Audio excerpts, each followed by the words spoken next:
All right, good. Now we have identified the triggers that triggers our fixed mindset to show up, and we have investigated and explored the stories it tells us.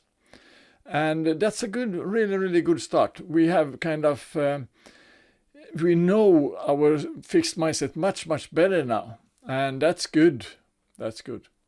Now comes the next step, and that's the name. We need to give it a name. Okay, why do we give it a name then? Because when you start to learn to know somebody, usually you start to tell them and talk to them by their name. And that's the same with this, the fixed mindset. You're not maybe so kind of comfortable, maybe not so used to talk to it, but now you have become more used to talk to your fixed mindset, and you listen to it, what it says, and it tells you a lot of stories. So we will give it a name. That's a good one. I can tell you, me and my wife, we have given our fixed mindsets a name, and sometimes if there comes some struggle, I tell her, her fixed mindset name is Margareta. Maybe Margareta is talking now.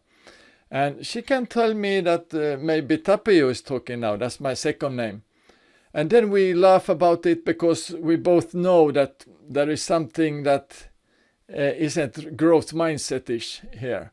So that's a good way to use it. If you have some workmates, you can explore and talk about your fixed mindsets, and then you can hear when the fixed mindset comes up and kind of says that we can't do this, it's not possible.